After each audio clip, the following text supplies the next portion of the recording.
자, 보디빌딩 구슬 챕터 들어가 보겠습니다. 자, 먼저 첫 번째 챕터인데요.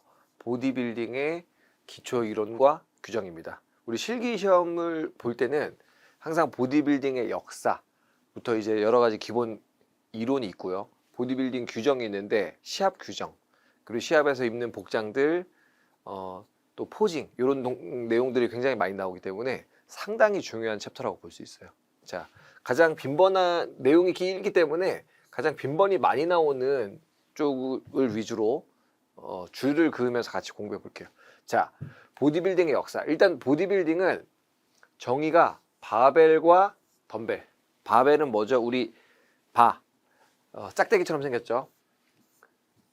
흔히 뭐 세간의 사람들은 역기라고 하죠. 역기. 이 바에 원판을 꽂는 걸 바벨이라고 하죠.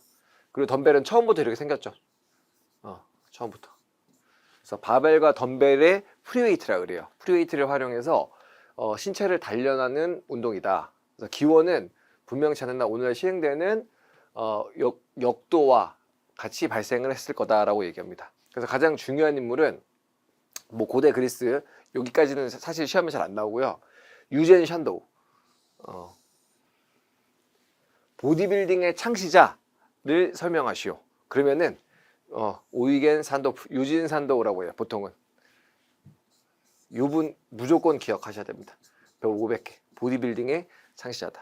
보디빌딩을 가장 처음으로 체계화한 독일 선생님이십니다. 그래서 요 인물이 가장 중요하고요. 나머지는 그냥 재미있게 쭉 읽어보시면 될 것 같아요. 그리고 우리가 모든 보디빌딩 경기단체의 가장 큰 단체는 어디냐?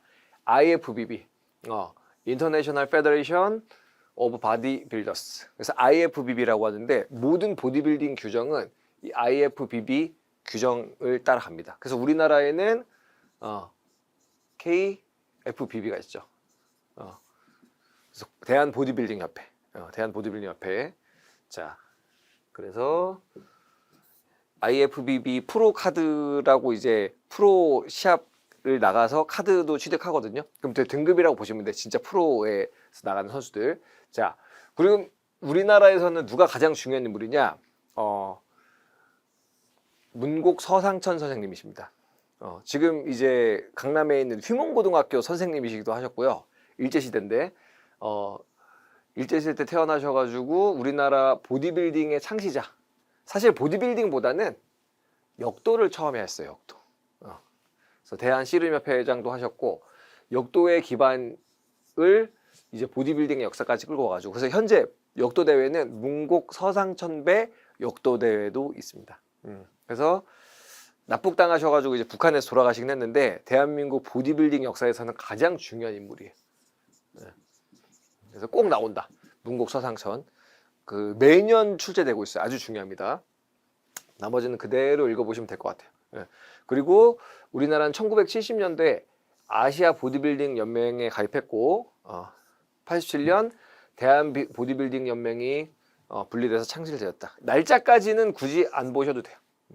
제일 중요한 거는 최초에 이제 우승했던 1988년 아시아 주니어 보디빌딩 선수권대회 우승했고 그 다음에 오스트레일리아에서 열린 42회 보디빌딩 선수권대회에서 우승했다. 이런 대회 기록, 대회 성적 같은 경우는 자주 나오지는 않는데 최초기 때문에 혹시 나올 수 있으니까 기억하시면 아주 좋을 것 같아요.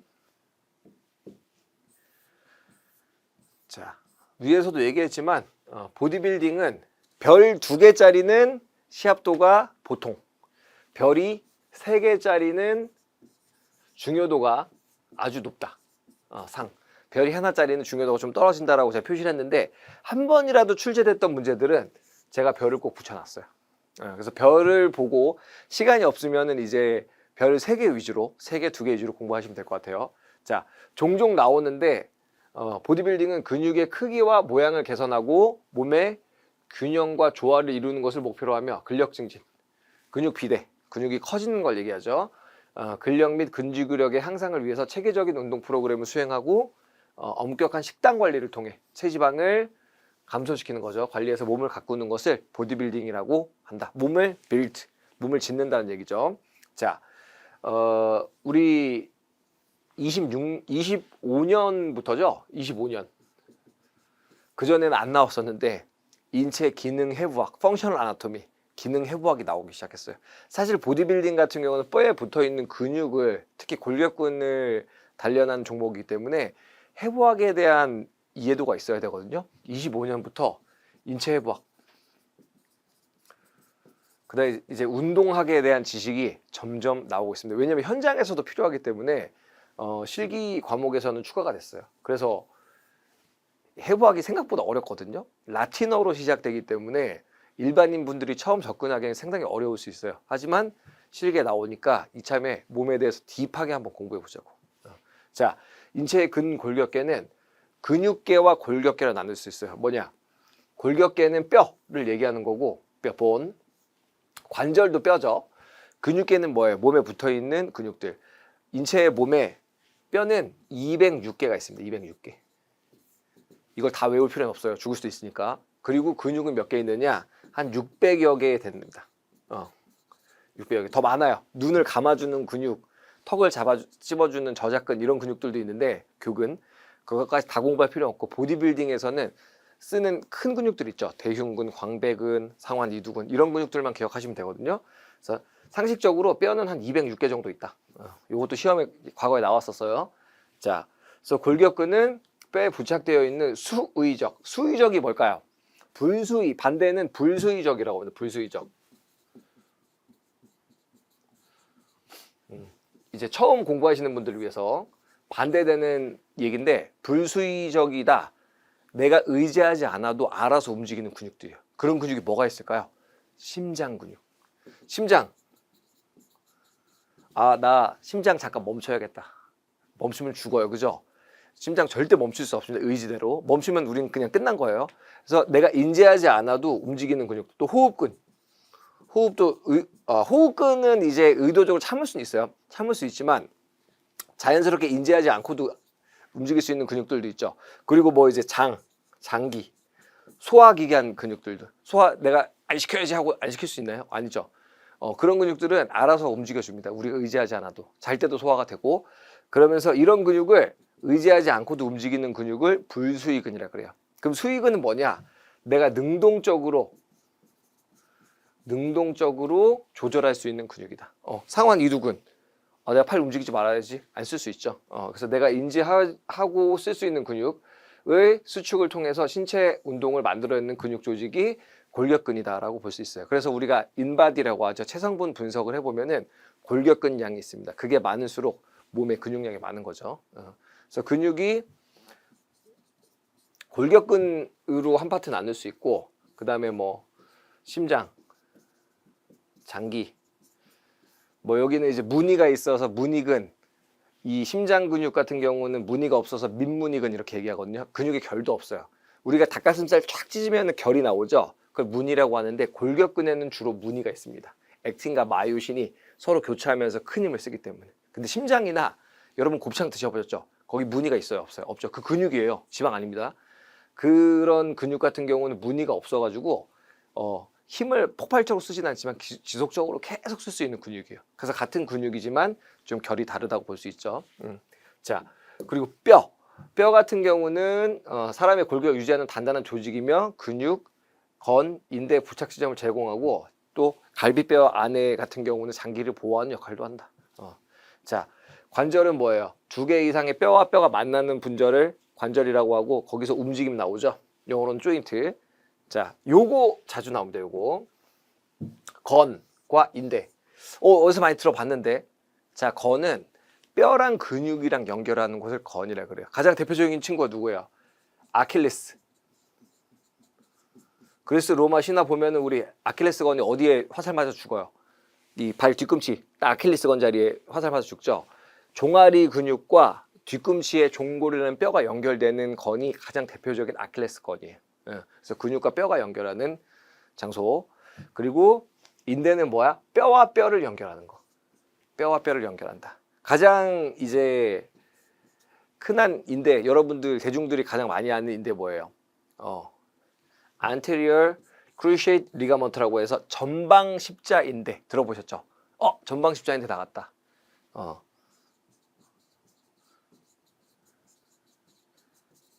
허벅지 뼈랑 정강이 뼈가 연결되어 있는 인대를 전방 십자 인대가 있어요. 그리고 반대로 또 후방 십자 인대도 있고 무릎 안쪽에 내측 축부 인대, 외측 축부 인대도 있는데 뼈랑 뼈를 연결한다. 디테일하게 뭐 이거 전방 십자 인대까지는 안 나와요, 실제로. 그냥 이 개념만 이해하시면 됩니다. 인대는 뼈랑 뼈를 연결하는 거다. 거는 근육과 뼈를 연결하는 거다. 그렇게만 이해하시면 됩니다. 자, 요거는 충분히 내년 실기 시험에도 나올 수 있다. 자, 그리고 이제 아나토미컬 포스처라고 해서 해부학적 자세. 우리 해부학적 자세는 여기 있는 그림처럼 손바닥을 앞에 보고 팔을 살짝 벌리고 이 상태로 서 있는 거를 해부학적 자세라 그래요. 여기 이 차렷 손바닥을 앞에 보는 차렷 자세를 기준으로 벌림, 모음 모든 기준이 되거든요. 그래서 이 자세는 손바닥 앞에 보는 자세를 해부학적 자세라고 한다. 그래서 기준이 되는 자세입니다. 기준 자세. 우리 보통 이렇게 안 서 있고 이렇게 서 있죠.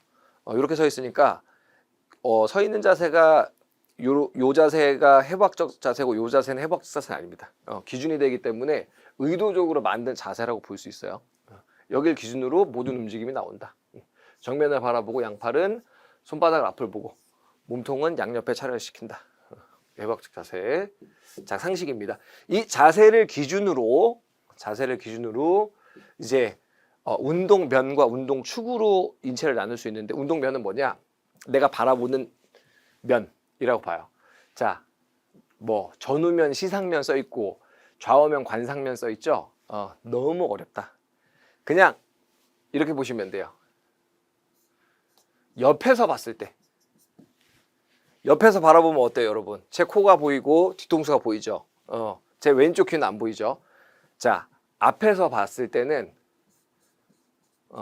관상면이라고 합니다. 관상면. 좌우로 나눌 수 있죠. 그래서 앞에서 바라보면은 좌우면 관상면, 프론탈 플레인.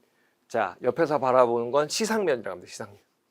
어렵지 않죠? 단어가 좀 어려울 뿐이지.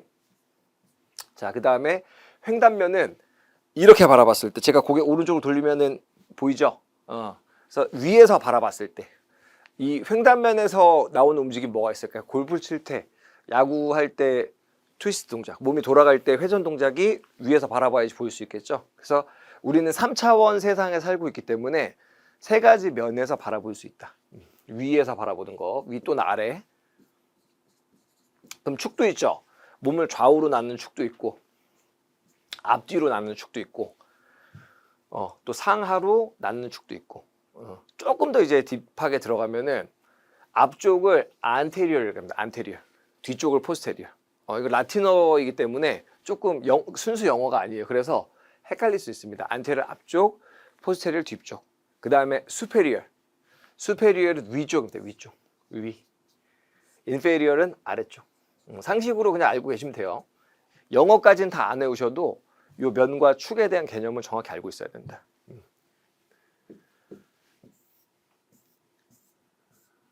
자, 이제 이 언어들이 중요한데 앞에서 얘기한 것처럼 앞쪽은 뭐다? 전방, 안테리어 써 있죠. 전방 앞쪽에서 바라본 거. 자, 그 다음에 후방, 포스테리어. 인체의 중심에서 뒤쪽. 그리고 위, 수페리어, 아래, 인페리어. 그래서 수페리어, 윈페리어. 자, 그 다음에 안쪽을 메디알, 내측이라고 합니다. 내측. 그리고 바깥쪽을 레터럴, 외측. 우리 가장 많이 들어본 얘기가 뭐예요? 사레레 들어보셨어요? 사레레? 사이드 레터럴 레이즈. 사이드가 측면이라는 뜻이에요. 그죠? 레터럴도 뭐야? 외측, 측면이야. 그래서 사실은 사레레는 잘못된 표현이에요. 덤벨을 들고 바깥으로 벌려서 측면 삼각근을 키워주는 근육인데, 운동인데, 이 사이드 레이즈 또는 레터럴 레이즈만 써야지, 사이드 레터럴 레이즈는 측면 운동이니까 잘못된 표현이에요. 콩글리시입니다. 콩글리시. 그냥 레터럴 레이즈가 정확한 그 운동 명칭을 볼 수 있어요. 자, 그 다음에 근위, 몸의 이 해부학적 자세에서 몸에 가까운 쪽, 중심에 가까운 쪽을 근위부라고 합니다. 한자로는. 그리고 이제 라틴어로는 프록시말. 먼 쪽을 뭐라 그래? 원위, 멀 원자 써서 원위. 그래서 디스탈이라고 합니다. 디스탈. 그래서 우리 해부학적 자세에서 이 엘보우를 기준으로 상완골은 더 근위부에 있죠. 근위부. 프록시말 파트라고 볼 수 있고, 엘보우를 기준으로 몸에서 바깥쪽에 있는 이 전완근 같은 경우는 이제 디스탈, 원위부라고 볼 수 있어요. 그래서 몸에서 멀어지면 원위부, 몸에서 가까울수록 중심부로 가까워질수록 근위부, 프록시말이라고 볼 수 있습니다. 자, 그 다음에 몸을 딱 자르면은 가장 안쪽에 뼈가 있죠. 중심축에 가장 안쪽을 심층이라 그래. 심층, 딥. 그 다음에 가장 겉에 스킨이 있는 피부가 있는 쪽 있죠. 거기를 표층이라 그래. 슈퍼피셜. 그래서 슈퍼피셜, 심층은 딥이라고 합니다. 딥.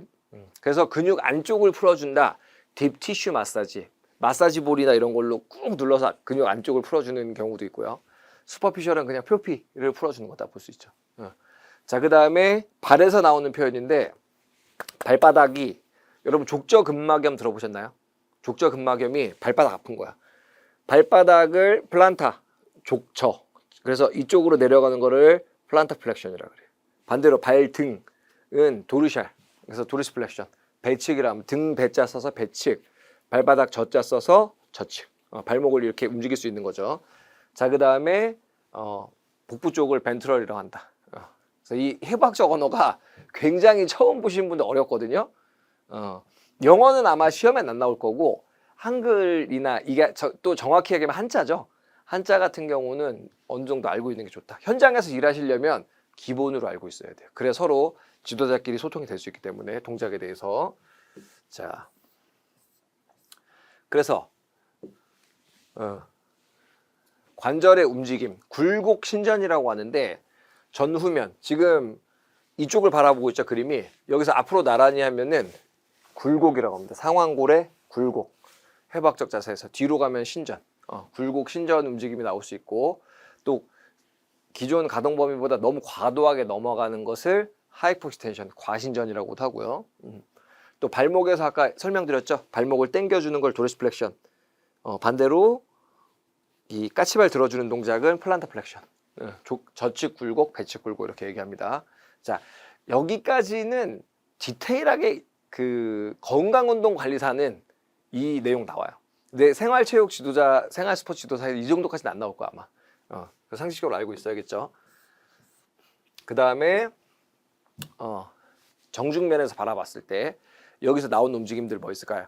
차렷한 상태에서 팔을 벌려주면은 외전이라고 합니다. 또는 벌림, 외전. 여기서 또 차렷하는 거를 내전, 외전, 내전. 영어로는 에비덕션.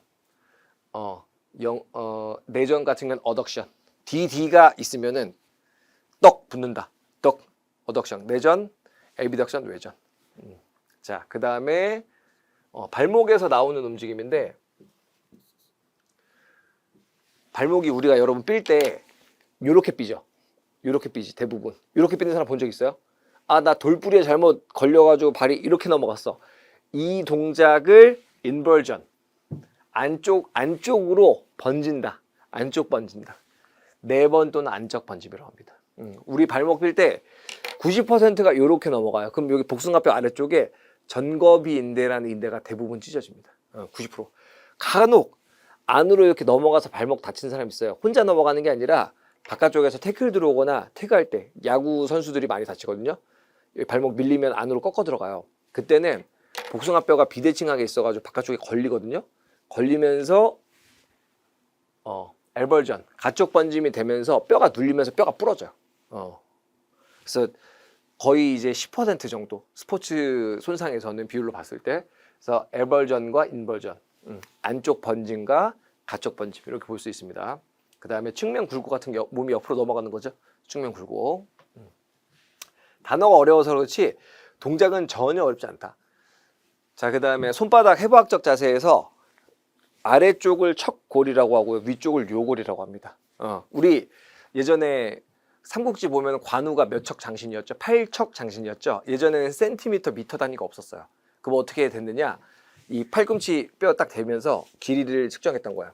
과거에는 사람들이 이 전완 뼈가 한 25cm에서 30cm 정도 됐거든요. 현대인들은 거의 30cm 정도 되는데 한 척에 그러면은 30cm라고 기준 잡으면은 8척이란 말이야. 83, 24. 옛날에 관우는 2m 40이었대요. 8척 장신. 그 정도로 컸다 표현인데 옛날 사람들 이게 좀 짧았을 거니까. 그래서 이 아래쪽에 뼈가 척골, 위쪽이 요골인데 손목이 이렇게 넘어가는 거를 척골 굴곡. 그 척골을 얼라라고 합니다. 얼라 디베이션이라 그래. 척골 쪽으로 내려가는 걸 척골 굴곡, 반대로 이렇게 위로 올라가는 거를 요골 굴곡. 얼라 디베이선. 예전에는 뭐 요골 척골 편 위, 요골 편 이렇게 썼는데 굴곡도 맞는 얘기입니다. 그래서 자주 나오진 않지만 손목 재활하는 지도자가 되려면 이런 움직임도 알아야겠죠. 낚시, 저희 장인어른이 낚시 좋아하시는데 낚시할 때 손목이 아프대. 이 손목을 올려주는 요 근육들, 굴곡근과 신전 근육들이 많이 약해져 있는 거죠. 이런 동작들이 인체에서는 나올 수 있다. 자, 그 다음에 아래쪽은 회전 동작. 우리가 이 해부학적 자세에서 팔뼈가 안으로 돌아가면 내회전이라 그래요. 반대로 팔씨름할 때 질 때 어떻게 돼? 팔이 이렇게 바깥으로 돌아가죠. 이걸 외회전이라고 합니다. 그래서 외회전은 바깥쪽, 가쪽 돌림, 내회전은 안쪽 돌림. 이런 언어들 나올 수 있고, 자, 회외 뒤침 있죠. 우리가 수프를 떠먹는다, 수피네이션. 요 동작이 수피네이션이에요. 회외, 손바닥이 이제 바깥쪽으로 넘어간다는 얘기죠. 뒤집어진다, 뒤침. 자, 반대는 뭐야? 프로네이션입니다. 프로네이션. 우리가 마우스하고 여러분들 롤하고 게임할 때 어떻게 돼요? 손 이렇게 하고 하죠. 대부분. 할머니 할아버지 분들 대부분 이러고 살기 때문에 점점 어깨가 말려요. 말리면서 어깨 말리거든요. 그래서 강제로 수피네이션 하면 이거 굉장히 힘들어합니다. 근육이 굳어 있는 사람들. 그래서 프로네이션, 엎침, 뒤로 넘어가면 뒤침. 수피네이션. 수프를 떠먹는다. 수피네이션. 제가 아마 제일 쉽게 가르칠 거예요. 수피네이션. 손바닥에 하늘 본다. 나머지는 읽어보시면 될 것 같고, 하나만 더 마지막 움직이면서 우리 선을 기준으로 돌아가면은 회전이라 그래요. 아까 내회전, 외회전 얘기했었죠. 근데 점을 기준으로 돌아간다. 점을 기준으로 돌아가면은 회선이라 그래요. 회선. 회선과 회전의 차이는 선을 기준으로 하느냐, 점을 기준으로 하느냐. 선을 기준으로 하면은 팔이 내회전, 외회전 돼요. 근데 점을 기준으로 하면 여긴 딱 고정돼 있고 팔이 돌아가는 거야. 얘를 회선이라고 한다. 서컴덕션. 여기까지는 건강운동관리사를 시험 보실 분들은 무조건 공부하셔야 되고요. 스포츠 지도사는 이 정도 내용까지는 나오진 않지만 그래도 알고는 있어야 된다. 뭐가 나올지 모르니까 매년 여러분들의 합격률을 떨어뜨리기 위해서 굉장히 난이도가 점점 올라가고 있어요. 그래서 인체에 대한 언어들은 이렇게 공부하시면 좋다. 자, 하나 더. 우리가 운동 역학 사슬이라고 하는 내용들이 있는데 닫힌 역학 사슬이 있고요. 열린 역할 사슬이 있습니다. 그렇게 생각하시면 돼요. 쉽게. 우리 스포츠 지도사 수준에서는 스쿼트 할 때 여러분들의 하체가 어떻게 돼 있어요? 발바닥이 땅에 닿아 있죠. 그러면은 CKC. 닫힌 역학 사슬 운동이라고 보시면 돼. 스쿼트. 아래가 고정돼 있어. 반대로 레그 익스텐션, 여러분 레그 익스텐션 뭐예요? 의자에 앉아가지고 다리 펴죠. 발바닥에 체중이 실려 있어요, 안 실려 있어요? 아래쪽이 자유롭죠. 걔를 뭐라 그런다? OKC라고 합니다. OKC. 그래서 레그 익스텐션. 아래쪽이 자유롭게 움직일 수 있다. 발바닥이 자유롭게 못 움직여, 고정돼가지고. 그러면은 CKC, 폐쇄 역학적 사슬 운동. 자, 발바닥이 자연스럽게 움직여. 그러면은 개방 역학적, 열린 역학적 사슬 운동이다라고 볼 수 있어요. 이게 왜 중요하냐면 여러분들 엄마나 할머니들은 인대가 많이 다칠까요? 연골이 많이 다칠까요? 딥한 얘기인데 또. 자, 뼈랑 만나는 부분이 연골이에요. 반월상 연골판이라고 그래요. 대부분. 반월상 연골판이 손상된 사람들은 체중이 실리는 운동을 자주 하면 좋을까 안 좋을까? CKC 운동을 하면 좋을까 안 좋을까? 스쿼트. 우리 할머니 무릎에 염증 생겨 물 찼는데 할머니 허벅지 좋아지려면 스쿼트 해야 돼요. 런지 해야 돼요. 어떻게 돼? 더 다칩니다. 더 다쳐. 그래서 이 의자에 앉아서 무릎 펴주는 허벅지 강화 운동 있죠? OKC 운동을 해주는 거야. 물론 나중에 건강해지면은 체중 부하 운동도 해야 돼. 걸어 다녀야 되니까, 그지? 근데 재활 초기에 얘기하는 거. 재활 초기에. 자, 재활 초기에는 연골 손상 환자 같은 경우는 이 OKC 개방 역학적 사슬 운동을 하고, 인대 환자 같은 경우는 인대는 뼈랑 연결하는 구조라고 그랬죠. 전후방 십자인대가 손상되면은 이 OKC 상황에서 다리를 공중에 띄워놓으면 인대가 늘어나요. 늘어나서 그 수술 초기에는 너무 늘리면 인대가 더 찢어집니다. 어떻게 해야 돼? 체중이 약간 실린 상태에서 풀 스쿼트가 아니라 살짝 앉았다 일어나 할 수 있는 스쿼트를 시켜줘야 돼. 그래서 어떤 상황에서 운동을 해줘야 돼? CKC 상황에서 폐쇄 역학적 사슬 운동에서 운동을 시켜야 됩니다. 이건 현장 운동 지도자가 되려면 기본적으로 알고 있어야 되는 내용이에요. 그래서 여러분들은 이제 국가 자격증을 취득할 전문가들이기 때문에 이 정도 내용까지 알고 있으면 매우 좋다. 자, 그리고 작년에 나와가지고 굉장히 파란이 됐던 회전근개 근육에 대해 설명하시오. 우리 헬스 매니아들은 대부분 어디까지 알고 있어요? 역삼각형 몸 만들고 여기 어깨 키워야지, 메리아스 입어야지 하면 여기 뭐가 있어? 삼각근 있죠? 삼각근은 겉에 있는 근육이에요. 운동성 근육이고 퍼포먼스가 굉장히 큰 근육이야. 근데 그 삼각근을 걷어내면은 회전근개라는 근육이 있습니다. 우리 할머니들 50견 걸리죠? 이 근육들이에요. 이 근육들. 그래서 우리가 SITS라고 이제 약어를 하는데 S가 뭐예요? 아까 위쪽이 뭐라 그랬지? 수페리얼이라고 해서 수페리얼. 그래서 위쪽 견갑골 날개뼈 그려볼게요. 모든 해부학은 오른쪽이 기준입니다. 오른쪽. 제 기준으로는 오른쪽이 여기니까 이렇게 그릴게요. 이게 날개뼈고 여기 딱 나눠져 있는 극이 있고 여기 상완골 팔. 여러분 팔뼈가 여기 있는 거야. 이쪽을 뭐라고 하냐면 견갑극이라고 합니다. 견갑극. 영어로는 스파인이라고 해요. 스파인. 그래서 극 위를 뭐라고 하냐면 수프라스피네터스. 극 위쪽이라 그래서 극상근이라고 하는 거예요. 여기를 극상근. 극 기준으로. 극 아래는 뭐예요? 그러면 극하근. 우리가 이제 팔페이션 할 때 손으로 건드릴 때 엄지손가락 하나씩 이동하거든요. 극하근에서 하나 더 내려오면 뭐가 있냐면 소원근이라는 근육이 있어. 소원근. 그 다음에 아래쪽에 대원근이라는 근육이 있어요. 그리고 이 견갑골이 뒤쪽에서 바라본 움직임이거든요. 앞쪽을 봤을 때는 뭐야? 앞쪽에 뭐가 있냐면 겨드랑이 안쪽에 있는 견갑하근이라는 근육이 있어. 견갑하근. 그래서 대원근은 빼고 하나, 둘, 셋, 넷 이 근육 4개를 회전근개라고 한다. 회전근개. 그래서 수페리얼이 아까 위쪽이라고 했죠. 수프라 스피네터스. 극상근. 그리고 우리 아까 해부학에서 아래쪽은 뭐라 그랬죠? 인페리얼 그랬죠. 인페리얼. 이걸 약자로 써서 인프라라 그래. 인프라. 극 아래쪽. 인프라 스피네터스가 극하근. 그다음에 소원근 아래쪽에 있는 거. 아래쪽에 있는 근육. 소원근 같은 경우 테레스가 이제 원근이라는 뜻이거든요. 원근. 테레스 마이너가 있고 메이저가 있는데 메이저는 대원근. 메이저리그 여러분 들어보셨죠? 연봉 많이 받는 세계 최고의 야구, 미국 최고의 야구 이제 리그.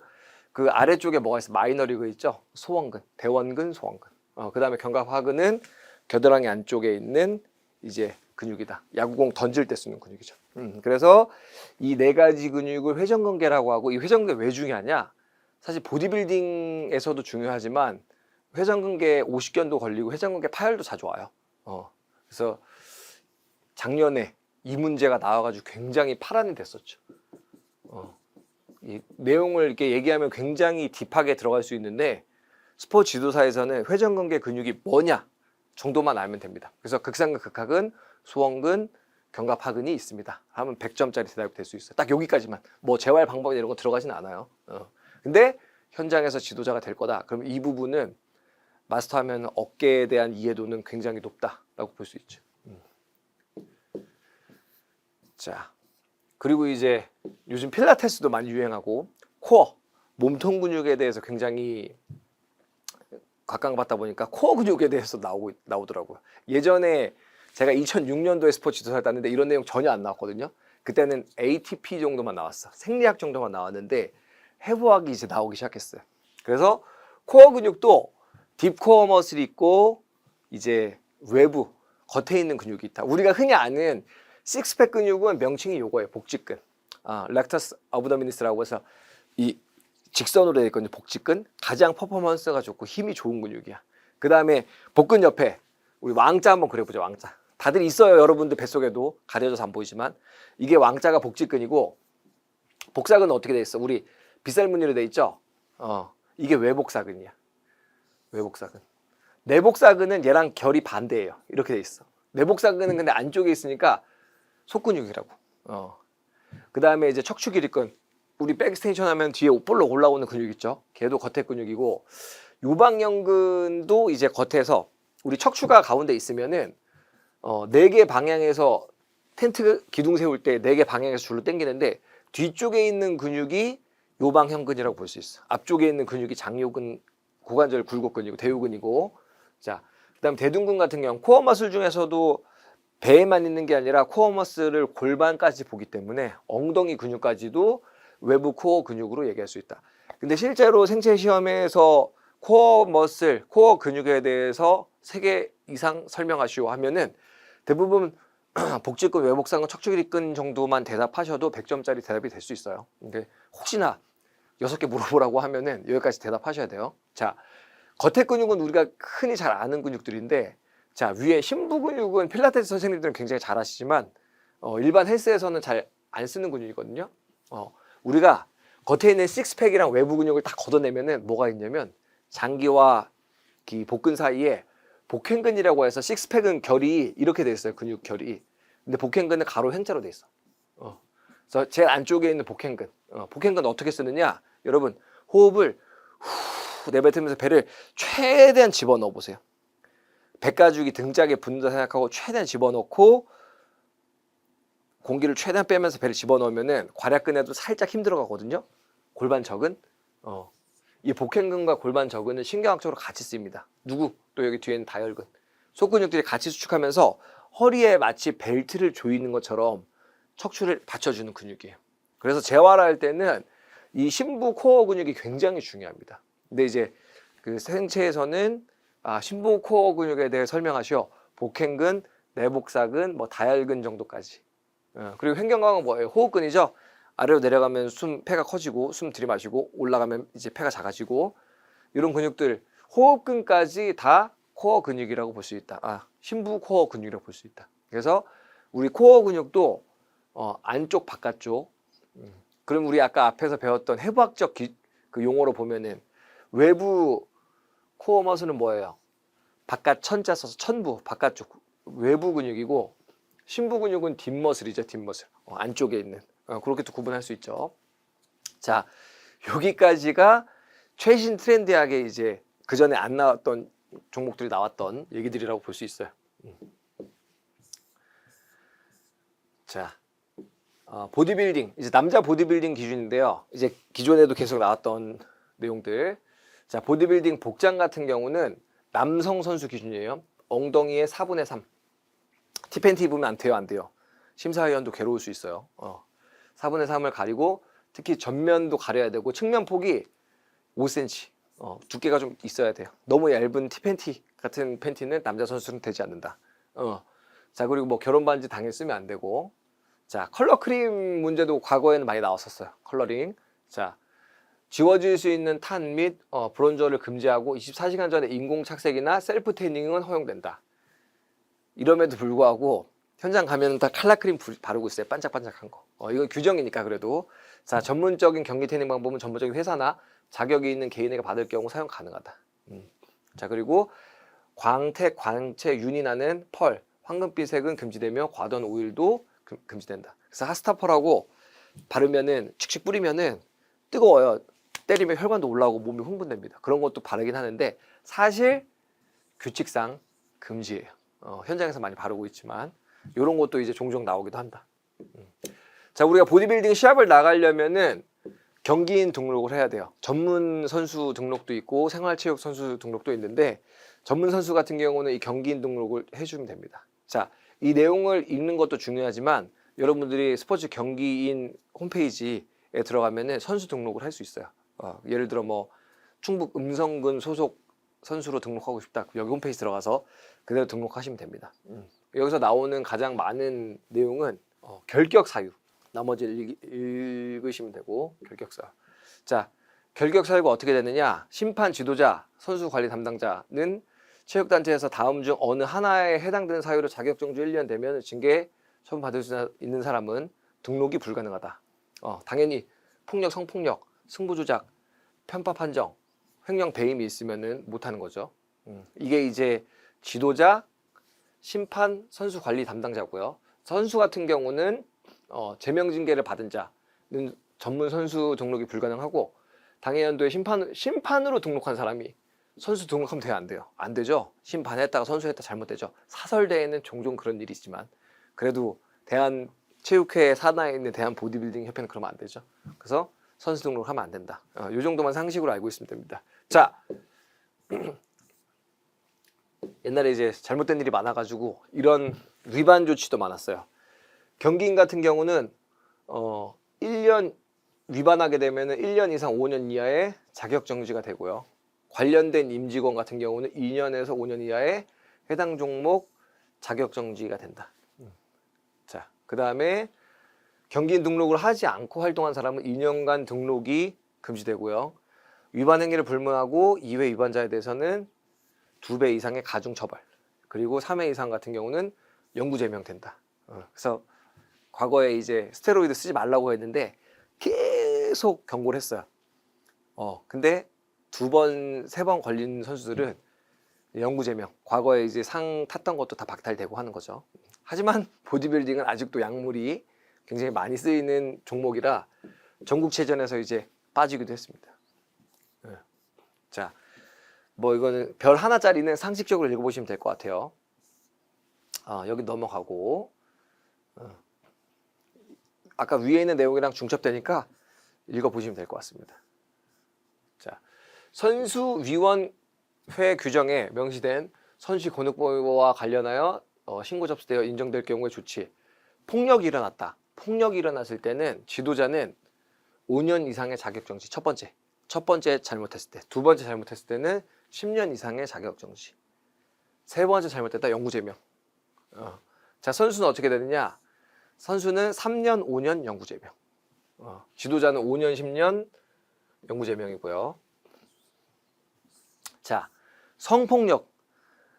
지금보다 한 이전의 스포츠, 그전에도 심했지만 10년 안에 굉장히 스포츠에 관해서 엘리트 선수들에 대해서 성문제가 너무나 많았어요.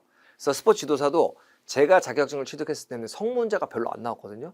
그 이후에 2015년도 이후는 성문제가 굉장히 많이 대두되는데, 성폭력 같은 경우는 1차만으로도 영구제명된다. 몸을 쓰는 종목이다 보니까 지도자가 또 위계가 있고 강압적인 부분에서 훈련을 많이 하다 보니까 이 성적인 부분에서도 자유로울 수가 없어요. 그래서 한 번에 그냥 날립니다. 이건 영구제명이에요. 폭력은 1차, 2차, 3차가 있지만 성폭력은 뭐다? 없다.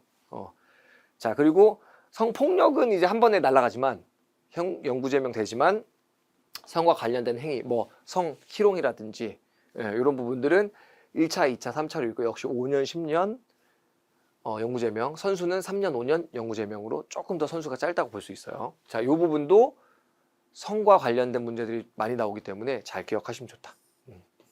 자, 심판은 국제심판 같은 경우는 영어다 보니까 A, B, C 등급, A가 가장 높고 C가 가장 낮은 등급의 이제 심판으로 볼 수 있고, 국내 심판 같은 경우는 1급, 2급으로 나눕니다. 2급 같은 경우는 지역대회, 미스터 충북, 미스터 뭐 도봉구 선발대회, 그럼 2급 심판이 이제 심사를 보는 거고요. 저 전국체전, 뭐 전국 보디빌딩 같은 경우는 이제 1급 심판 자격증이 있어야 된다. 등급이 좀 차이가 있다. 이 정도만 기억하시면 좋을 것 같아요. 자, 뭐 당연한 얘기니까 넘어갈게요. 당연히 외부 단체로부터 독립하고 공정하게 업무를 수행해야 돼. 당연한 얘기는 넘어갈게요. 이거. 품위 당연하니까 넘어갈게. 그냥 읽어보세요. 심판 관련된 거는 중요한 거 위에서 다 했으니까 넘어가겠습니다. 보디빌딩 심사위원회 의무. 당연히 경기 규칙 준수하고 공정한 심사해야 되죠. 이 얘기가 왜 있느냐? 여러분들 옛날에 김연아, 신이 된 그녀, 김연아 선수가 무슨 종목 했죠? 피겨스케이팅 했죠. 피겨스케이팅, 체조 이런 종목들은 기술 점수도 있지만 심미적인 아름다움을 평가하는 거다 보니까 주관적인 점수를 많이 주죠. 그런 주관적인 점수를 많이 주는 종목들 같은 경우 힘의 원리가 굉장히 많이 들어갑니다. 보디빌딩은 더더군다나 뭐 퍼포먼스가 있는 게 아니라 누가 더 근데 솔직히 딱 자세 잡는 거 보면은 1등 나와요. 근데 힘 있는 사람이랑 연결된 사람이 많이 그 입상을 하는 경우가 많았어.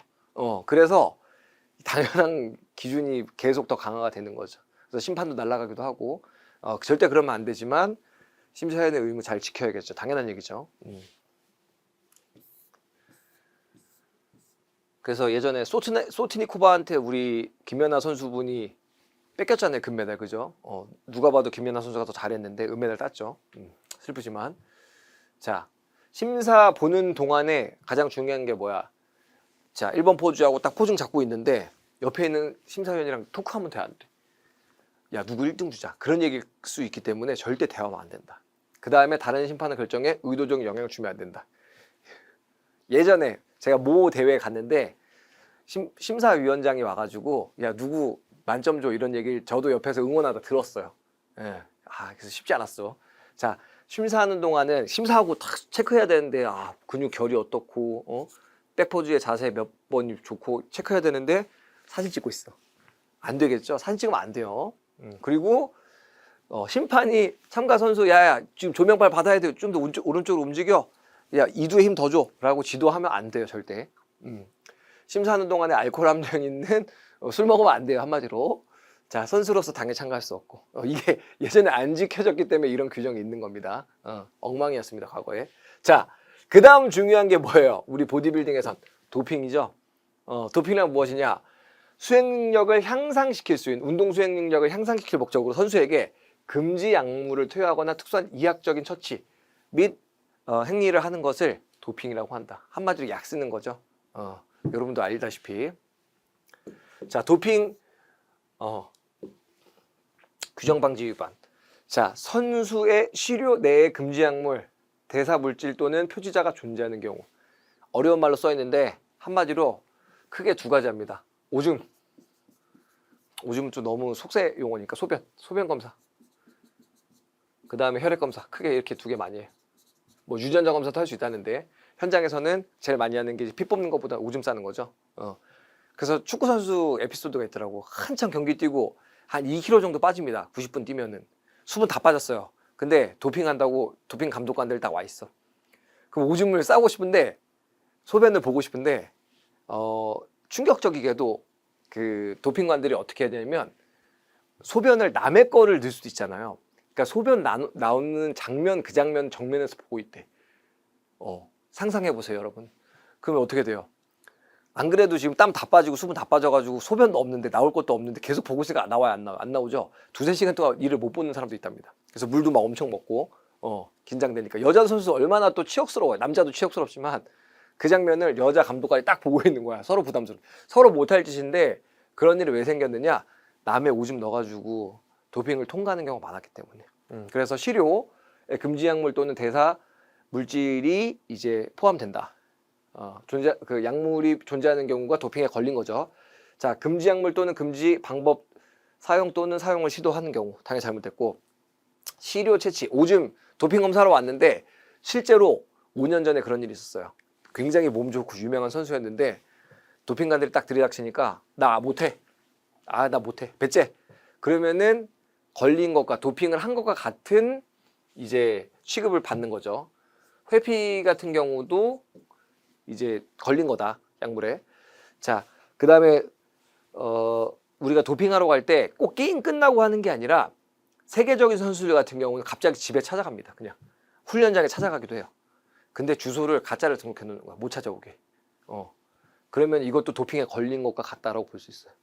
그 다음에 도핑 관리 과정의 특정 부분에 대한 부정행위 시도, 남의 오줌 넣으려고 한다든가. 자, 금지 약물 또는 금지 방법의 소지, 당연히 잘못된 거고. 또 매수하려고 그래. 도핑 담당관들을. 잘못되는 거죠. 자, 경기 기간 중에 금지 약물 또는 금지 방법의 투여, 시도 또는 선수에게 경기 기간 외에 검사에서 금지되는 약물 또는 금지 방법의 경기 기간 외에 투여 또는 투여 시도. 한마디로 약 쓰면 안 되는 거예요. 자, 그 다음에 공모해도 안 되고 연루돼도 안 된다. A 선수가 썼어. B 선수랑 야 너도 쓸래? 난 됐어. 너만 써. 연루돼도 처벌을 받을 수 있어요. 그래서 아예 멀리해야 돼. 그래서 실제로 저는 이제 한체대 한국체육대학교에서 이제 스포츠의학 석사를 했는데 선수들한테 저는 이제 엘리트 선수가 아니니까 많이 물어보거든요. 근데 굉장히 쉬쉬하고요. 이런 얘기 자체를 하는 거 별로 안 좋아해요. 그래서 도핑 같은 경우는 카다라고 한국 도핑협회 있거든요. 여기 들어가면 디테일한 내용 굉장히 많이 나와 있습니다. 자, 뭐 기본 원리. 약 쓰면 당연히 안 되죠. 읽어보세요. 상식적인 얘기니까. 윤리적이고 페어플레이 해야 되고 건강. 그리고 보디빌딩 가장 심각한 게 뭐냐면 20대, 30대 선수들이 특히 외국 선수들은 용량 조절 못해가 죽어요. 자꾸. 지금 뭐 보디빌딩 중고등학생들은 보디빌딩 선수들이 굉장히 선망 아이돌의 대상이 됐는데 그게 이제 장점이 뭐냐 어린아이들이 벌써 고등학생들이 금지 약물을 쓰더라고요. 그리고 헬스장 저기 화장실에서 주사기가 나오고 하거든요. 굉장히 위험합니다. 그 좌심실 심근비대증이라고 해서 약을 운동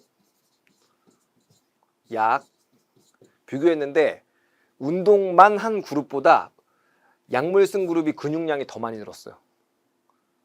운동을 안 하고 물론 운동 플러스 뭐 스테로이드 쓴 그룹이 더 많이 늘긴 하겠지. 제일 많이 늘긴 하죠. 근데 운동을 안 하고도 근육이 커지기 때문에 요행을 바라는 분들은 굉장히 많이 쓰고 싶어요. 그럼 어떻게 돼? 골격근만 커지면 괜찮아. 물론 그것도 문제가 될 수 있지만 심장 아까 볼수익은 계속 뛴다 그랬죠? 방실 해가지고 이 좌심실 여기 좌심실 쪽에서 여기 심장이 수축하면서 온몸에 피를 다 보내주는데 얘가 계속 운동하면서 약 때문에 근육이 계속 두꺼워지는 거야. 그게 뭐예요? 좌심실 심근비대증이야. 죄송해요. 이쪽이다. 이쪽. 좌심실 왼쪽. 우심실 같은 경우는 이제 폐로 올라가고 피가 폐로 들어오고 그래서 얘가 온몸으로 돌아가지고 다시 피가 들어오는 거라서 온몸으로 피를 보내주는 운동을 하다 보니까 심근이 계속 두꺼워져. 그러면서 좌심실 심근비대증이 걸려. 그러다가 막 뛰다가 멈춰 죽는 거야. 굉장히 많습니다.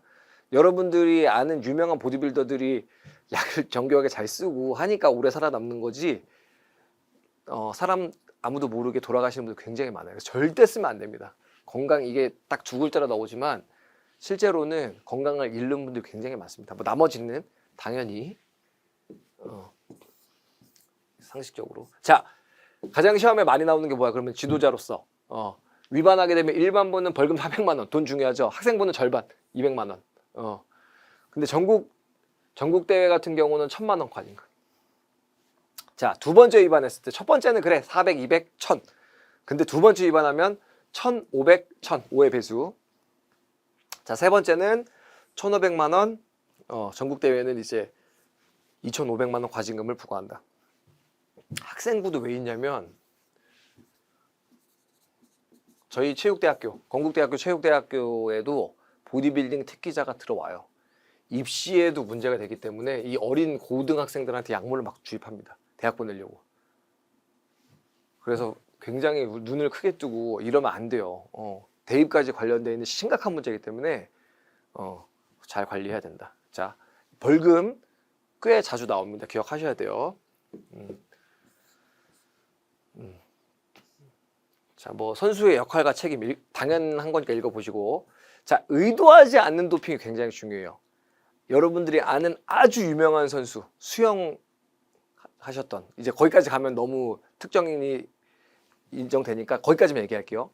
나도 모르게 몸이 아파가지고 감기약을 먹었는데 에페드린이라는 약물이 감출됐어요. 에페드린 금지 약물이에요. 고각성하고 몸의 신진대사를 활성시켜주는 약물인데 그게 검출돼가지고 의사가 잘못 처방해가지고 나 도핑 걸렸어. 의도하지 않았어. 그럼 면책이 될까요? 안 될까요? 안 돼요. 의도하지 않는 도핑? 의도하지 않아도 상관없어요. 약물 나오면 무조건 그냥 선수 생명 날아가는 거예요. 그렇다. 자, 그러면은 내가 금지 약물 이거 안 쓰면은 생명이 오늘 내일 하거나 선수 생명 자체가 사라질 수 있는데 금지 약물이어도 쓸 수 없냐 제발. 치료 받으려고 쓸 수 있잖아요. 에페드린 어디 있냐면 감기약이 되게 많아요. 필요 활력제나. 근데 그리고 이제 한약 예전에 그래서 그 박지성 선수를 보약을 많이 해줬는데 프리미어리그 갈 때 그 히딩크 감독님이 야 보약 그만 먹어라. 개구리 즙 그만 먹어라. 네가 왜 이렇게 잘 뛰느냐? 저 개구리 즙 먹거든요. 이렇게 인터뷰했는데 야 개구리 즙 그만 먹어. 왜? 잘못해서 도핑 걸리면 너 선수 날라간다. 뭐 보약이나 개구리 즙은 안 먹으면 되지만 특정 약물을 안 썼을 때 내가 죽는다. 그러면 뭘 할 수 있느냐? TUE 치료 사용 면책이라고 해요. 이거 별 500개. 약물을 영원히 못 쓰냐? 그냥 죽어야 돼? 아니에요. 쓸 수 있어요. 쓸 수 있는데 어떻게 쓸 수 있느냐? 선수가 특정 약물로 치료해야 되는 부상이나 질병을 앓고 있을 때 그 약물이 금지 약물이면은 치료 사용 면책 신청서를 제출하면 사용할 수 있습니다. 살 수 있는 구멍이 있구나 선수여도. 자, 근데 선수는 TUE를 통해 금지 약물과 금지 방법에 대해서 승인을 받아야 된다. TUE 승인을 받으려면은 양성 반응으로 제재를 받을 염려가 당연히 없다. 승인만 받게 되면. 선수가 금지 약물을 복용해야 한다면 사전에 TUE를 신청해야 된다. 신청서에 기반된 정보는 철저하게 보완되고 관리된. 선수 생명은 대통령 건강과 거의 직결되기 때문에 직결될 정도 중요하기 때문에 보완이 굉장히 중요하죠. 자, 이게 제일 중요합니다. 그러면은 올림픽 이제 시합 나가야 되는데 몸이 너무 안 좋아. 잠깐 치료 받으면 좋아질 것 같은데 그럼 언제까지 신고해야 되느냐? 경기 참가 30일 전까지. 이거 별 500개. 자, TUE에 대해서 설명하시오 하면은 선수가 특정 약물로 치료해야 되는데 그게 금지 약물일 경우 TUE 사용 신청서를 제출하면은 금지 약물을 쓸 수 있습니다. 단 30일 전까지. 이게 제일 핵심이에요. 그 안에 뭐 이 심사를 하시는 분들이 의사가 3명이고 이런 부가적인 얘기는 필요 없어요. 그 예외적으로 음상의 경우 사후 TUE 신청도 가능은 하지만 급하게 이제 뭐 15일 전에 갑자기 아파. 15일 전. 아플 수도 있잖아요. 그럼 금지 약물 일단 써. 근데 사후 신청도 할 수 있는데 불승인 나면은 이거는 그냥 뭐 끝나는 거지 경기. 그래서 웬만하면은 안 쓰는 게 좋고 진천 선수촌 선수들 가끔 제가 이제 트레이닝 하러 가거든요. 아파도 그냥 몸으로 이겨내요. 감기약도 못 먹어. 잘못하면 도핑 걸릴 수 있으니까. 그리고 시합이 올림픽만 있는 게 아니라 전국체전, 세계대회 이런 거 세계 선수가 다 있잖아요. 계속 있으니까 약물도 못 먹는 거야. 그래서 웬만하면은 이제 외부인 접촉도 안 하고 그러거든요. 그래서 TUE가 이렇게 되고 있다. 자, 절차 같은 경우는 외우지 말고 그냥 상식적으로 이해하시면 좋을 것 같아요. 자, 도핑 방지기구에서 신청서를 다운로드하고, 자, 담당 의사에게 신청해서 이 금지 약물을 써주는 처방하는 의사분한테 도핑 방지기구 또는 국제연맹에 제출해달라고 하면 자기 할 수 있어요. 작성해달라고 하면은. 자, TUE 신청 시 AOD에 위촉한 전문가 3인이 심사를 합니다. 그리고 다음 조건에 충족할 경우 승인을 하는데 해당 약물을 복용하지 않으면 건강이 악화되는 경우, 그 다음에 해당 약물이 경기력 향상에 영향을 미치지 않는 경우, 그 다음에 다른 대체 치료 방법이 없는 경우에만 이제 허가가 날 수 있다. 그래서 승인을 내는 것도 되게 까다롭죠. 자, 도핑 방지기구는 선수에게 신청된 약물 복용 또는 사용 가능 여부를 통보하고 승인이 거부되면은 그 사유를 안내할 수 있고 그 선수는 판정에 이의 제기도 가능은 하다. 근데 한번 페일 되면은 계속 페일 되겠죠. 이런 식으로 된다. 자, 도핑 굉장히 무겁고 근데 하지만 시험에서 잘 나오고 중요한 내용이었습니다. 자, 우리나라에서 보디빌딩이 정식 종목으로 처음 된 게 2002년 부산 아시안 게임이다. 이거 기억하시면 좋을 것 같고요. 체급을 1979년부터 보디빌딩을 체급으로 나눴다. 이것도 이제 과거가 됐어요. 지금 피지크나 이런 거 뭘로 나눠요? 키로도 나눠요. 키로도 체급을 나눈다. 자, 보디빌딩과 역도의 차이점. 보디빌딩은 뭐예요? 가급적이면 많이 안 무거운 무게로 근육을 많이 키울 수 있는 게 제일 좋은 거야. 보디빌딩은. 역도는 뭐야? 무거운 무게를 많이 들어야 돼요. 그래서 목적 자체가 다르죠. 근육을 키우는 목적과 역도는 많이 드는 게 목적이에요. 많이 들다 보니까 근육이 커진 거지. 자, 보디빌딩의 효과. 이거 상식적이니까 그냥 넘어갈게요. 당연한 거니까. 기관협회. 넘어갈게요. 자, 경기장 규격은 과거에 많이 물어봤는데 최근엔 잘 안 나오거든요. 자, 무대는 최소 가로 6m, 세로 1.5m, 높이는 0.6m여야 되고, 자, 근육을 잘 비출 수 있는 조명이 굉장히 중요하다. 단상면에는 IFBB 또는 대한보디빌딩협회 로고를 붙이고, 선수들이 맨발로 무대에 서기 때문에 바닥에는 카펫이나 안전하게 잘 정리가 돼 있어야겠죠. 자, 이 맨발도 이제 옛날 얘기가 됐어. 요즘은 여성 선수들 뭐 신어요? 하이힐. 이따가 뒤에서 종목별로 얘기하겠지만 하이힐도 신는다. 자, 심판은 심판위원장 1명, 심판장 1명, 심판원 9명. 그리고 심판원마다 예비 심판원이 배정돼 있고, 여성의 시합 경우 여성 심판이 4명 이상은 있어야지 시합이 가능하다. 자, 보디빌딩 심사 기준은 벌크업, 근육의 크기. 우리 요즘 살찐 친구들한테 야, 너 몸이 벌크업 잘 됐다고 하는데 그건 그냥 살이 찐 거예요. 벌크업이 뭐야? 근육이 큰 거야 이렇게. 그리고 데피니션은 근육 하나가 닭가슴살 찌는 것처럼 쫙쫙 갈라지는 거. 그걸 데피니션이라 그래. 그리고 근육과 근육 사이가 갈라지는 거를 세퍼레이션이라고 합니다. 세퍼레이션. 세퍼레이션이 좋다. 세퍼가 좋다. 그래서 근육의 선명도가 데피니션이면은 세퍼레이션은 근육의 분리도에 분리도. 얘도 심사 기준이 될 수 있고, 근육의 컷, 윤곽도 역시 심사 기준이 될 수 있죠. 자, 남자 보디빌딩 라운드 밑에 다른 종목들도 굉장히 많거든요. 여자 피지크도 있고, 아래 표 보면서 얘기해 볼게요. 표. 위 쭉 읽어보시고, 종목이 지금 자꾸 라떼 얘기하면 안 되는데, 제가 보디빌딩 할 때는 클래식 보디빌딩 피지크 이런 거 없었습니다. 감히 보디빌더가 무슨 반바지를 입어 하체 운동 안 하게. 하지만 최근에 그 스포츠도 트렌디하게 자꾸 바뀌죠. 규정도 바뀌고 하면서 종목이 굉장히 많이 늘어났어요. 자, 보디빌딩, 클래식 보디빌딩, 클래식 피지크가 있는데 다 다른 종목이고요. 자, 보디빌딩 같은 경우는 여기서부터 근육 크기가 제일 커요. 여기가 제일 크고 점점 날씬해진다고 보면 돼. 그래서 여긴 예쁜 몸,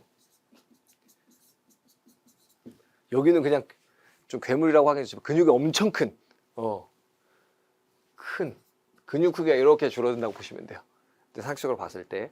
자, 그래서 보디빌딩, 클래식 보디빌딩, 클래식 피지크 같은 경우는 예선 라운드 규정 포즈 4가지를 실시하고요. 규정 포즈 4가지는 아래쪽에 있습니다. 프론트 더블 바이셉스, 전면 이두근 포즈. 그 다음에 사이드 체스트, 측면 가슴 포즈. 그 다음에 백 더블 바이셉스, 후면 이두근 포즈. 그 다음에 업더미널 엔타이, 복근 포즈. 4가지가 규정 포즈고, 예선 라운드가 통과가 된다. 그러면은 예선 1라운드부터는 규정 포즈 4가지 하고 아래쪽에는 규정 포즈 7가지를 실시합니다.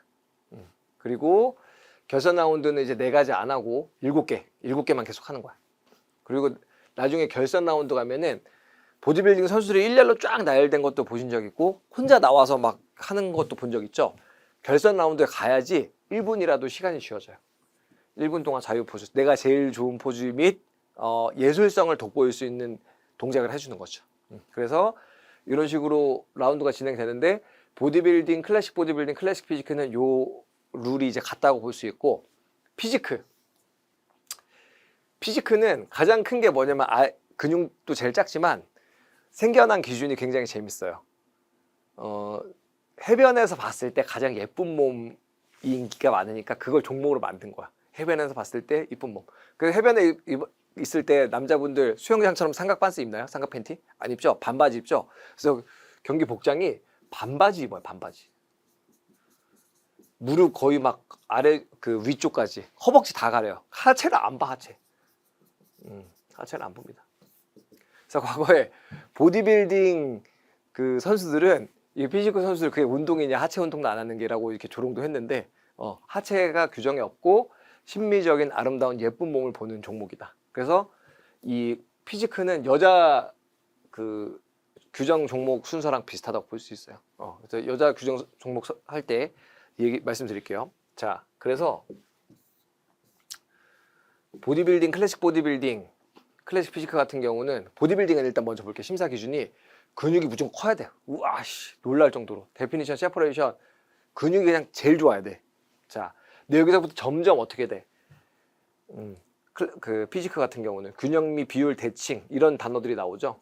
물론 오픈 보디빌딩도 상하체 밸런스가 맞긴 맞아야 돼요. 근데 그거보다 더 V탭이라고 해서 V탭. 몸이 역삼각형의 멋진 몸매가 더 중요시 되는 종목이 이 피지크 종목이라고 볼 수 있다. 어깨가 넓고 허리 가늘고 하체는 안 보이고 그게 이제 가장 큰 단위로 볼 수 있고, 자, 보디빌딩은 체급, 체중으로 나누죠. 나머지 클래식 보디빌딩 피지크 같은 경우는 키, 신장으로 나눈다. 그래서 보면 키가 다 비슷해요. 자, 팬티 복장도 달라요. 당연히 단색의 불투명 트렁크, 대부분 이제 검은색 팬티를 많이 입고요. 색깔 달라도 상관없습니다. 측면폭은 5cm, 엉덩이의 3분의 1을 가려야 된다. 전면 가려야 되고. 자, 그리고 이제 클래식 보디빌딩 같은 경우는 팬티가, 얘는 삼각 팬티면은 얘는 약간 반사각, 쫄사각 같은 느낌이 있어요. 반사각. 조금 더 두껍습니다. 이 측면폭이. 그래서 단색의 불투명한 최조형 트렁크라고 하는데, 클래식 보디빌딩 쳐보면은 크리스 범스테드라는 굉장히 유명한 선수 있어요. 지금 은퇴했는데 약간 사각 팬티 같은, 쫄사각 같은 걸 입고 있어요. 엉덩이도 살짝 가려주고. 자, 그리고 마찬가지로 클래식 피지크도 동일한 복장을 취한다. 가장 다른 게 어디예요?